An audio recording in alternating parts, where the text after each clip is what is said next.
Hello, everyone. Multiple sources today are reporting on a new set of attacks by Ukrainian military inside Russia's Kursk region. Some sources, like The Independent, are calling it a last-ditch effort to put pressure on Russia, but I'm not so sure. There is a lot to unpack there. Remember, we talked about in the past as to what was the purpose of the Kursk operation to begin with. Now, this is important. Look at the very first sentence there. Russia has been trying to dislodge Ukrainian troops out of there for 5 months. Think about it. So, the forces that Ukraine sent out into the Kursk region were not that big. Now, what is true is that they were very well trained and equipped to the best of the ability of Ukrainian military, which is not always great. Limited resources, war, etc., etc. But, they didn't just send some raw recruits in there. And so, while it's true that Russia has retaken some of the territory, they have been unable to kick the Ukrainians out after 5 months. That is rather telling.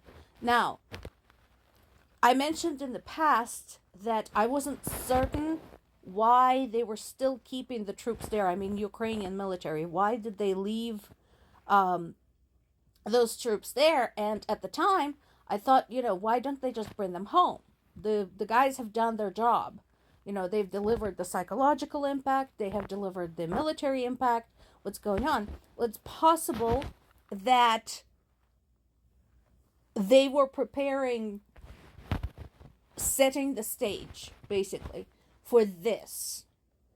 So we'll have to see where this goes. Understandably, Ukrainian army did not comment on the operation, nor should they. Because why share the information with the enemy? That makes complete sense to me. It's, again, just part of some bigger plan that we don't know about.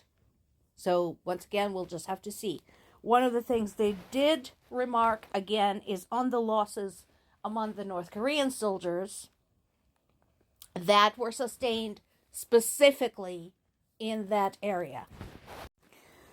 As per usual, Russia continues targeting Ukrainian civilians. There was one person wounded, one killed in the city of Nikopol. There was shelling of the city of Kherson.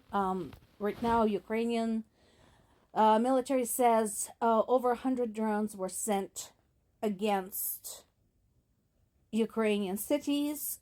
61 were shot down, 42 lost. Lost is what they're referring to when they talk about frequency jamming. As I mentioned before, this method basically renders the drones deaf, blind, and mute. They lose their position. They're incapable of communicating with the control centers. So, we don't really know where they end up. The point is they don't end up hitting kindergartens and hospitals in Ukraine, which is always a good thing. There is, of course, the continuing conversation about what do we do about this mess, meaning the war.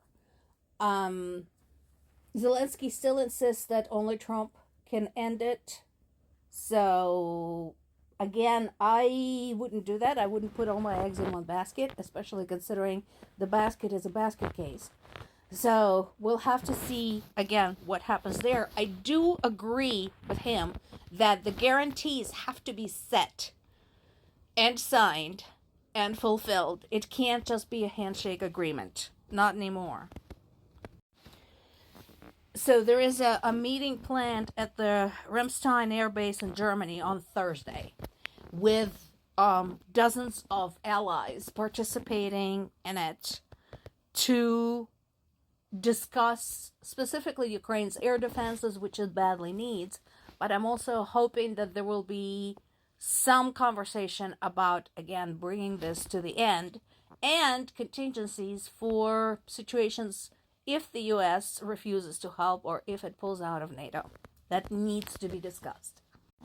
The part I highlighted there, once again, there were loud blasts heard near Zaporizhia nuclear power plant. That is not good. There were reports of a drone attack on the training center. And how many such instances, too close kind of instances, have to take place before it sinks in that we're basically walking along the edge of the abyss with the Zaporizhia nuclear power plant? And I would like to once again remind everybody who had forgotten, Zaporizhia nuclear power plant is the biggest in Europe. If that thing goes, that is going to be not just the impact on Ukraine. It's going to make a big mess. It's going to make Chernobyl look like a child's game. If you don't know what Chernobyl is, look it up. And then there is another environmental disaster in progress. In addition to birds that perished in the oil slick left after the destruction of the Russian tankers. And reminder, Ukrainians didn't do that. Those tankers fell apart on their own thanks to bad engineering on the part of the Russians. So now we have dozens of sea mammals that were found dead. And I mean, again, it's like the Russians can't figure out how to live well on their own, and they don't want anybody else to live well. So they're trying to cause as much damage as possible, sometimes even inadvertently. This is another one of those cases. So the spill began on December 15th. And 2,400 tons of heavy fuel oil was spilled. Think about that. And where are all the environmental organizations? Oh, where is Greta Thunberg? Oh, wait, she's busy defending Hamas. And where's like our grave concern and serious consideration and all of that? No? Nobody? Where's UN?